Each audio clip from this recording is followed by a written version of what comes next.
আসসালামু আলাইকুম। এটিএন বাংলা সংবাদে সবাইকে স্বাগত জানাচ্ছি আমি চিন্তিয়া হক। বাংলাদেশ ক্রিকেট বোর্ড বিসিবির আসন্ন নির্বাচন থেকে সরে দাঁড়িয়েছেন তামিম ইকবাল।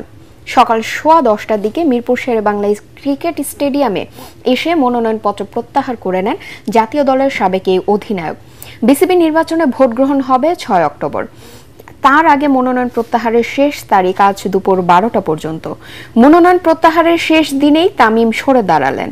তামিমের মতো পরিচালক পদে নির্বাচন থেকে সরে দাঁড়িয়েছেন সাইদ ইব্রাহিম আহমেদ, ইশরাফিল খসরু, সৈয়দ বোরহানুল ইসলাম ও রফিকুল ইসলাম বাবুর মতো হেভিওয়েট প্রার্থীরাও।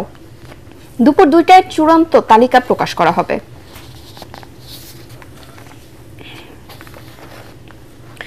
নিউ ইয়র্কে জাতিসংঘ সাধারণ পরিষদের অধিবেশনে যোগদান শেষে দেশের পথে প্রধান উপদেষ্টা ডক্টর মোহাম্মদ ইউনূস।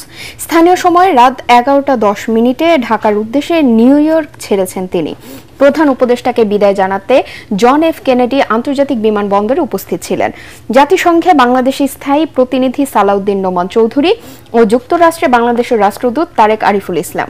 জাতিসংঘ সাধারণ পরিষদের 80তম অধিবেশনে যোগ দিতে সপ্তাহখানেক নিউ ইয়র্কে অবস্থান করেন প্রধান উপদেষ্টা ও তার সফর সঙ্গীরা। সফরকালে জাতিসংঘ মহাসচিব, বিভিন্ন দেশের রাষ্ট্রপ্রধান ও আন্তর্জাতিক সংস্থার শীর্ষ ব্যক্তিদের সঙ্গে বৈঠক করেন ডক্টর ইউনূস। এসব ফোরামে রোহিঙ্গা সংকট সহ বাংলাদেশের অগ্রাধিকারমূলক বিষয়গুলো তুলে ধরেন তিনি।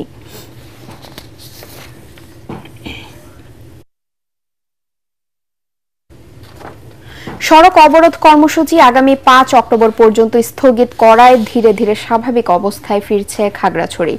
সকাল থেকে দূরপাল্লার কিছু গাড়ি চলাচল শুরু হয়েছে। বাস কাউন্টারগুলোতে যাত্রীদের উপস্থিতি বেড়েছে। শহরতলিতে যানবাহন চলাচলও সীমিতভাবে শুরু হয়েছে। 4 দিন পর শহরের দোকানপাট খুলতে শুরু করেছে। স্কুল ছাত্রী ধর্ষণের অভিযোগ তুলে অনির্দিষ্টকালের জন্য সড়ক অবরোধ ডেকেছিল যুগ্ম ছাত্র জনতা নামে একটি সংগঠন।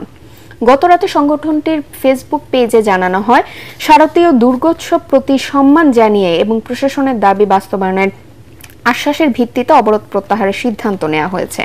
তবে জেলা প্রশাসনের জারি করা 144 ধারা বহাল আছে।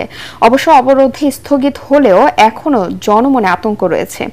অবরোধ না থাকলেও খাগড়াছড়ি ও গুইমারায় বাড়তি নিরাপত্তা ব্যবস্থা অব্যাহত আছে। সেনা টহলের পাশাপাশি বিজিবি ও পুলিশের তৎপরতা দেখা গেছে।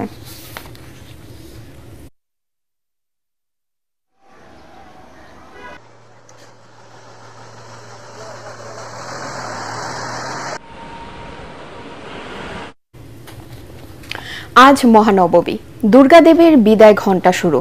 সনাতন ধর্মাবলম্বীদের সবচেয়ে বড় উৎসব শারদীয় দুর্গাপূজার চতুর্থ দিনে সকালে তর্পণে দুর্গার মহাস্নান হয়।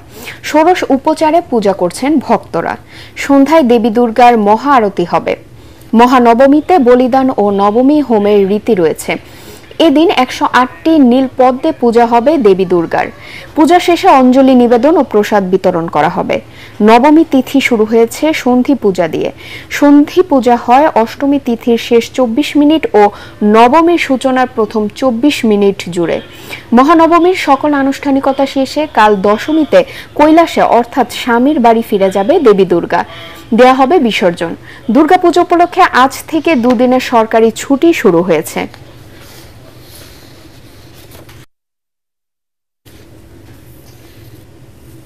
খেলার খবর, কিলিয়ান এমবাপ্পের হ্যাটট্রিকে চ্যাম্পিয়ন্স লিগে কাইরাতকে 5-0 গোলে বিধ্বস্ত করল রিয়াল মাদ্রিদ। কাজাখস্তানের দলের বিপক্ষে 25 মিনিটে প্রথম গোল করেন ফ্রেঞ্চ তারকা। দ্বিতীয়ার্ধের 52 মিনিটে ব্যবধান দ্বিগুণ করেন এমবাপ্পে। এরপর 73 মিনিটে হ্যাটট্রিক পূর্ণ করেন এমবাপ্পে। কামাভিকা আর দিয়াজ রিয়ালের হয়ে অন্য 2 গোল করেন। আরেক ম্যাচে গ্যালাতাসারের বিপক্ষে 1-0 গোলে হেরেছে লিভারপুল। তুরস্কের ক্লাবের হয়ে 16 মিনিটে একমাত্র গোলটি করেন ওসিমহ্যান। এরপর একাধিক চেষ্টা করেও আর সেই গোল শোধ দিতে পারেনি অলরেডরা। পরবর্তী সংবাদ দেখার আমন্ত্রণ জানিয়ে এখনকার মতো শেষ করছি। এটিএন বাংলা সংবাদ ইউটিউবে দেখতে ব্রাউজ করুন youtube/ATN Bangla News। ধন্যবাদ সবাইকে।